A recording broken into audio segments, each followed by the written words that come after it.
Hi everyone, welcome to బిందు శ్రీవాల్. ఇవాళ నా morning రొటీన్తో మీ ముందుకు వచ్చేసాను. అలాగే ఈ వీడియోలో చిన్న చిన్న టిప్స్ కూడా ఇస్తానన్నమాట. ఎక్కడ స్కిప్ చేయకుండా చూడండి, చివరిదాకా చూడండి. లైక్ చేయండి, షేర్ చేయండి, సబ్స్క్రైబ్ చేయండి.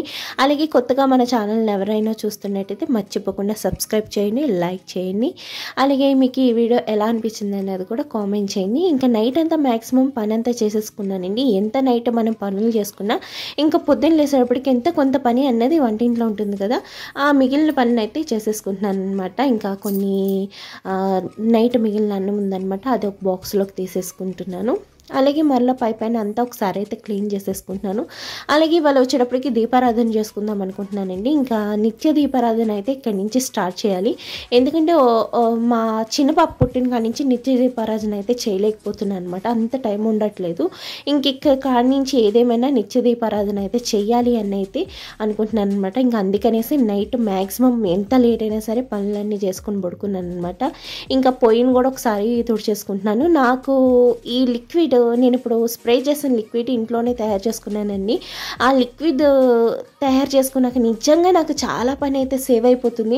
ఇదివరకు ఏంటంటే పొయ్యి అన్నది అస్తమానం తోముతూ ఉండేదాన్ని అనమాట. ఈ లిక్విడ్ అయితే ఎప్పుడైతే నేను ప్రిపేర్ చేసుకున్నానో చక్కగా వంటంతా అయిపోగానే ఒక్కసారి ఇలా తుడిచేసుకుంటే జిడ్డు అన్నది లేకుండా పొయ్యి తోమినప్పుడు ఎలా నీట్గా ఉందో ఇలా తుడుచుకుంటున్నా కూడా నాకు నీట్గా అయితే వచ్చేస్తుంది అనమాట. ఇదివరకు ఏదైనా కాలం అవి మిగిలినవి బయట కొనుక్కున్న వాటితో స్ప్రే తుడిచినట్టయితే అంత నీట్గా అనిపించేది కాదనమాట. నాకు దీంతో క్లీన్ చేస్తుంటే చాలా నీట్గా అయితే అనిపిస్తుంది, ఎక్కడ జిడ్డు అన్నది లేకుండా అనమాట. ఇంకా అందుకనేసి నాకు వంటింట్లో ఆ లిక్విడ్ వల్ల చాలా పని అయితే తగ్గుతుంది. కబోర్డ్స్ కానివ్వండి, ఏమైనా కానివ్వండి, క్లీనింగ్ అనేది చాలా బాగా వస్తుంది అనమాట. ఇంకా రాత్రి 9 అంట్లు ఉన్నాయండి, వాటిని కూడా సదిరేసుకుంటున్నాను అనమాట. అలాగే దేవుడి సామానం కూడా చాలా బాగా క్లీన్ అవుతున్నాయి అనమాట. ఇంకా ఫర్దర్గా నేను వీడియోస్లో చూపిస్తాను అనమాట. వెండి సామానం అలాగే ఇతర సామానం కూడా ఎలా క్లీన్ చేసుకోవచ్చు అన్నది చాలా బాగా అయితే యూస్ఫుల్గా ఉంది. మీకు ఎవరికైనా కావాలి అంటే కనుక ఆ వీడియో అన్నది ఇక్కడ డిస్క్రిప్షన్లో లింక్ అయితే ఇస్తాను, డెఫినెట్గా వెళ్ళి ఒకసారి అయితే చూడండి. ఇంకా కొన్ని అంట్లు ఉన్నాయంటే ఆ అంట్లు అయితే తోమేసుకుంటున్నాను.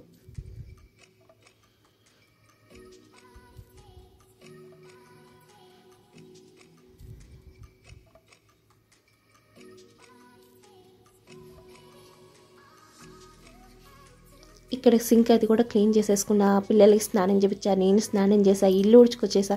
ఇన్ని పనులన్నీ అయిపోయాక ఇంకా నేనైతే దేవుడి గదిలోకి వచ్చి ఇక్కడంతా నైట్ చేసిన దీపారాధన అంతా క్లీన్ చేసేసుకున్నాను. అలాగే మహాగణపతి చదువుతూ ఇలా పూలైతే పెట్టేసుకుంటున్నాను. మహాగణపతి మహాగణపతి మనసా స్మరామి మహాగణపతి మహాదేవసుతం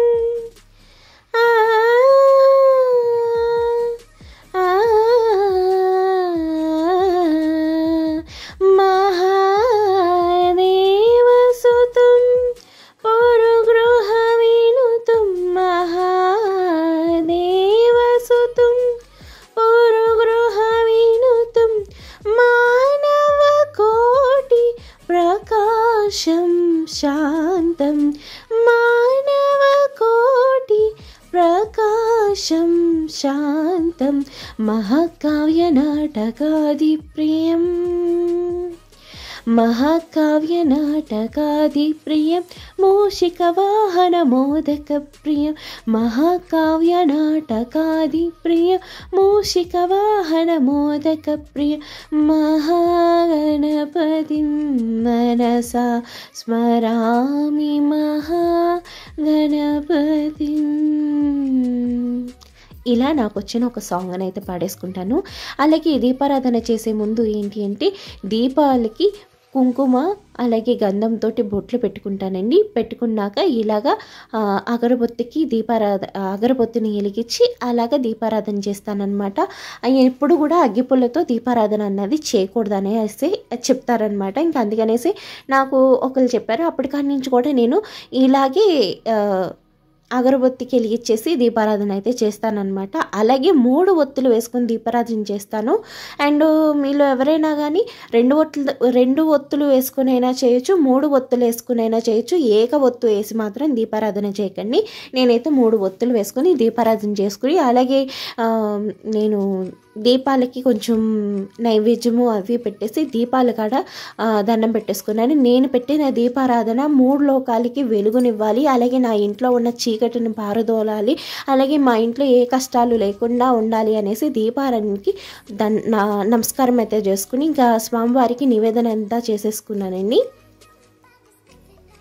ఈ విధంగా అయితే నేను దీపారాధన చేసుకుంటానన్నమాట. నేను చేసే విధానం కూడా కరెక్టా రాంగా అన్నది కూడా మీలో ఎవరైనా చూస్తున్న వాళ్ళు నాకు కొంచెం కామెంట్ అయితే చేయండి. నేను ఈ విధంగా చేసేసాక నాకు వచ్చిన విష్ణునామాలను అయితే చెప్తూ ఇలా పూజను అయితే కానిచ్చేస్తానమాట. ఇంకా నైవేద్యం విషయానికి వచ్చేటప్పటికి ఓపుకుంటే ఏదైనా ప్రసాదం చేసి స్వామివారికి నివేదన చేస్తానండి. లేదు అనుకుంటే కనుక ఇంట్లో ఏదైనా ఫ్రూట్స్ ఉంటాయి కదండి, వాటినైనా నివేదన చేస్తాను. అవి కూడా లేవు అనుకుంటే జీడిపప్పు ఉంటుంది కదండి, జీడిపప్పు అయినా నివేదన చేస్తాను. అది కూడా కాదు అంటే చిన్న బెల్లం ముక్క అయినా స్వామివారికి నివేదన చేయొచ్చు. ఇదే వండి పెట్టాలి, అదే వండి పెట్టాలి, ఇలాగే చేయాలి, అలాగే చేయాలి అనేది ఏమీ లేదు.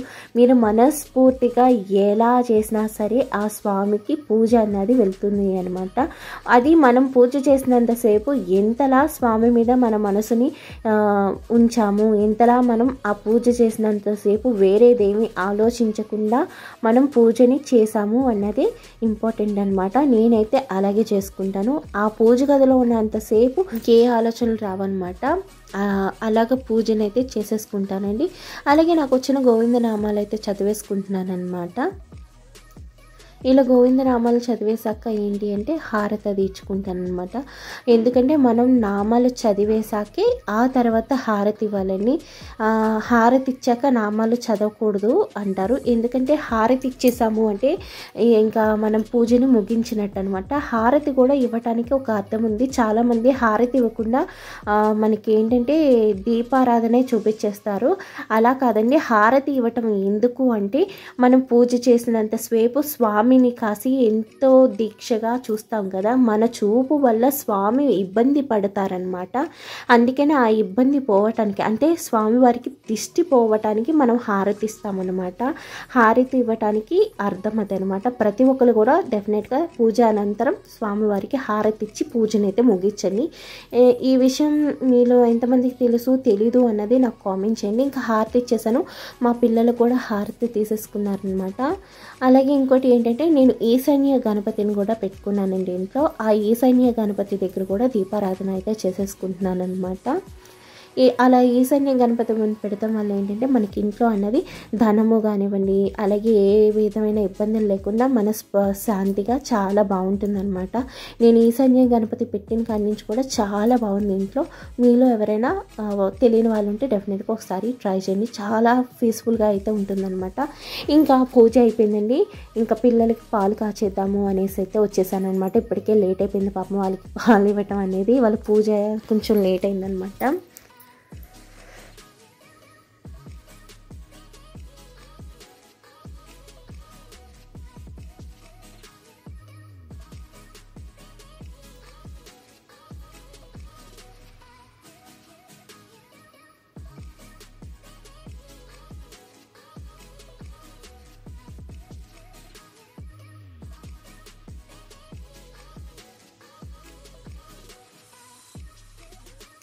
ఇంక ఇవాళ నేను టీ పెట్టుకోవట్లేదండి, ఫిల్టర్ కాఫీ అయితే తాగుతున్నాను అనమాట. ఇంకా నాకు ఫిల్టర్ కాఫీ అంటే చాలా ఇష్టం. ఇంకా మా వారుకి ఏంటంటే టీ ఇష్టం అనమాట. కానీ నేను మాత్రం ఎక్కువగా ఫిల్టర్ కాఫీని ఎక్కువగా తాగుతాను టీ కంటే కూడా. ఇలా కాఫీ అయితే కలిపేసుకుని చక్కగా చిక్కటి కాఫీని అయితే మార్నింగ్ తాగితే ఎంత హాయిగా ఉంటుందో కదా. అండ్ నేను మా వారు ఉంటే కనుక డెఫినెట్గా టీయే పెడతాను. ఇంకా లేదు అంటే నేను ఒక్కదాన్ని తాగుతానంటే కాఫీ కలుపుకుంటాను అనమాట. ఇంకా టీలు కాఫీలు అయిపోయినాయి కదా. ఇంకా ఇప్పుడైతే అంటే టిఫిన్ కోసం అనేసి ఆనియన్స్ని ఒక 2 రెమ్మల కరివేపాకు తీసుకుని పక్కన పెట్టుకున్నాను. అలాగే ఒక ఆనియన్ తీసుకుని అయితే కట్ చేసేసుకుంటున్నాను, సన్నగా చీరుకలు అయితే చేసుకుంటున్నానండి.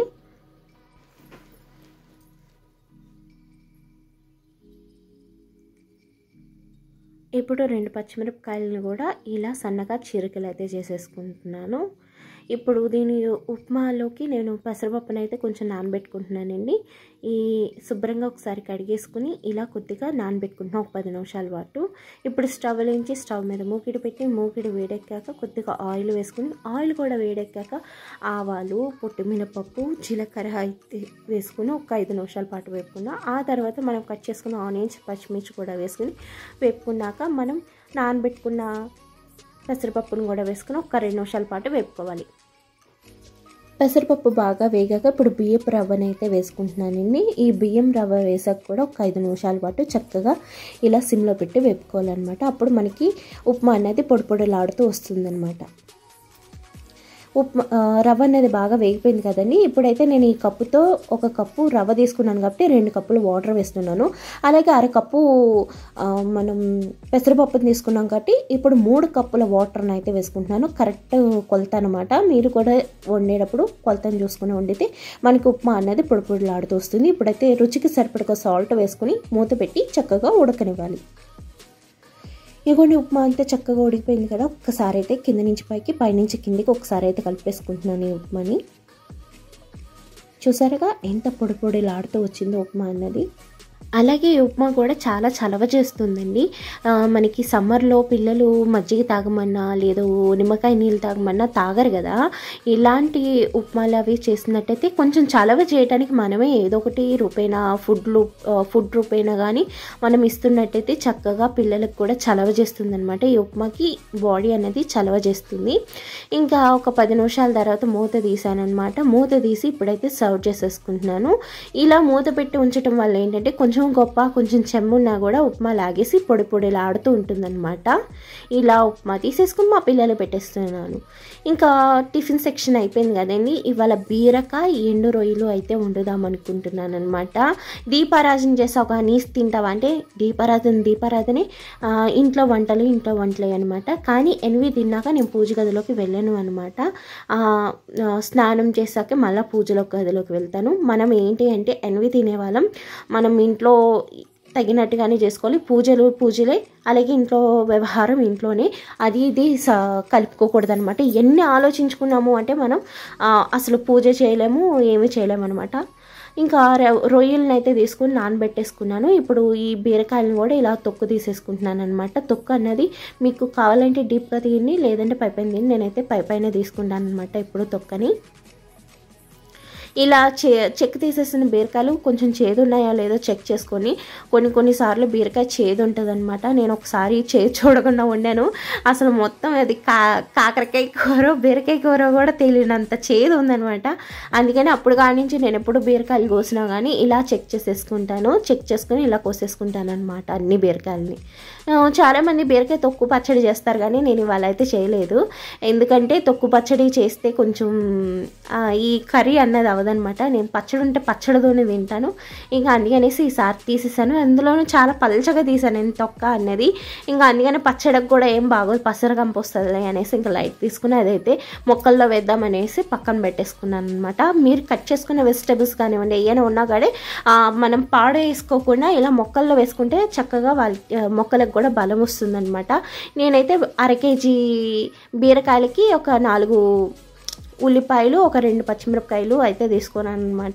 ఇప్పుడు ఈ రొయ్యలను కూడా బాగా ఇలా పిసుకుతూ కడిగేసుకుని ఏమైనా వేసుకుంటే వచ్చేస్తుందని ఒక 2-3 సార్లు కడిగేసుకున్నాను అనమాట.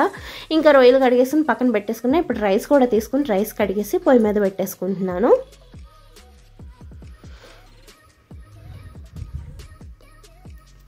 రైస్ ఉడికే లోపుగా కూర అయితే వేసేసుకుంటున్నాను. స్టవ్ వెలిగించి స్టవ్ మీద మూకిడి పెట్టి కొద్దిగా ఆయిల్ వేసి ఆయిల్ వేడెక్కాక కట్ చేసుకున్న ఆనియన్స్, పచ్చిమిర్చి అయితే వేసేసుకుంటున్నాను.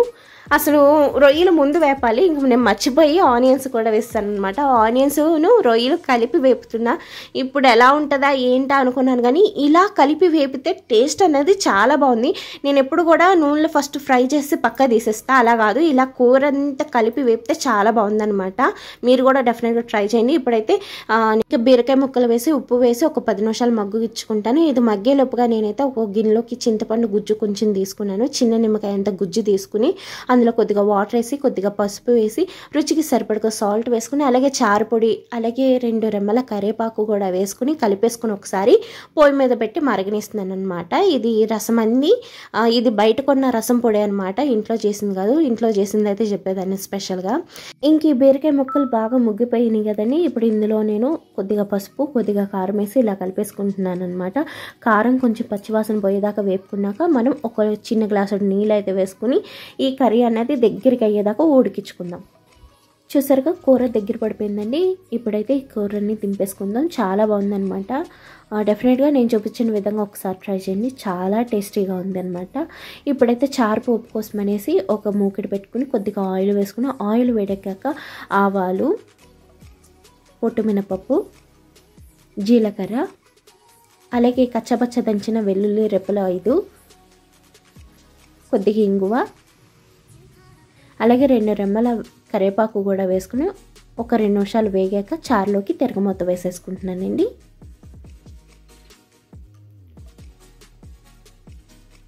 ఇంకా చారుపోపు వంటంతా అయిపోయిందనమాట. ఇంకెక్కడే అక్కడ పెట్టేసుకుంటున్నాను. చారుని కూరని అంతా ఒక దగ్గర అయితే పెట్టేసుకుని గ్యాస్ కట్ అంతా క్లీన్ అయితే చేసేసుకుంటున్నానండి. ఇప్పుడైతే పొయ్యినైతే తోడు చేసుకుంటున్నాను, ఎందుకంటే వంట చేసినప్పుడు మొత్తం అంతా పడిపోయింది కదా. అది ఇదివరకు అయితే ఏం చేసేదాన్ని, పొయ్యి తోముకోసి వచ్చేది. ఇప్పుడు ఈ లిక్విడ్ వల్ల నాకు పని అన్నది చాలా తగ్గిపోయింది. ఇప్పుడైతే ఇలాగా స్ప్రే చేసేసుకుని పైన తుడిచేసుకుంటున్నాను. అసలు తోమినంత నీట్గా అయితే వస్తుందన్నమాట. మీరే చూడండి, నేను అంటున్నానని కాదు, చూస్తున్నారుగా ఎంత నీట్గా వచ్చేసిందో. అసలు ఎక్కడైనా జిడ్డు ఉన్నట్టు మీకు అనిపిస్తుందా? అంత నీట్గా అయితే క్లీన్ అయిపోతుంది అనమాట. ఇలా వంట చేశాక అంతా తడి చేసుకుంటే చాలా నీట్గా ఉంటుంది. అండ్ ఈవినింగ్ కూడా పెద్ద పని ఉండదన్నమాట. వంట అయిపోగానే కొన్ని అంట్లు వస్తాయి కదా, ఆ అంట్లన్నీ కూడా అప్పటికప్పుడు కడిగేసుకున్నట్టయితే పని సులువుగా ఉంటుంది.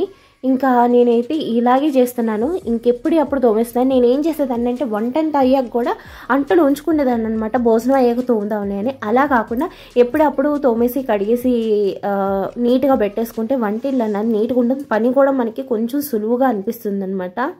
ఇంకా ఇవాళ వీడియో అంతేనండి. అలాగే నేను చూపించిన పనులు ఎలా ఉన్నాయి, నా పూజా విధానం ఎలా ఉంది, అలాగే నేను చేసిన రెసిపీస్ ఎలా ఉన్నాయి అన్నది కామెంట్ చేయండి. అలాగే ఇంకోటి ఏంటంటే నేను చేసే పూజా విధానంలో ఏమైనా మిస్టేక్స్ ఉంటే ఎవరైనా తెలిసిన వాళ్ళు ఉంటే కనుక నాకు కొంచెం కామెంట్ చేయండి. అన్నీ నాకు తెలియాలని రూల్ లేదు కదా, నేను చెప్పే వాటిల్లో కూడా ఏమైనా తప్పు ఉండొచ్చేమో. ఒకవేళ నేను చెప్పే విధానంలో కూడా ఏమైనా తప్పు ఉంటే నాకు ఒకసారి కామెంట్ చేయండి. అలాగే మీతో పాటు నేను కూడా నేర్చుకుంటాను. అలాగే వీడియో చూస్తున్న వాళ్ళు ఎవరైనా ఉంటే కనుక నేను చేసిన మిస్టేక్ ఏంటి అన్నది మీరు కామెంట్ చేస్తే నాతో పాటు మిగిలిన వాళ్ళు కూడా తెలుసుకుంటారనమాట. ఈ వీడియో గురించి కామెంట్ చేయండి, డెఫినెట్గా లైక్ చేయండి, షేర్ చేయండి, సబ్స్క్రైబ్ చేయండి. చివరి దాకా చూసినందుకు థ్యాంక్స్ ఫర్ వాచింగ్.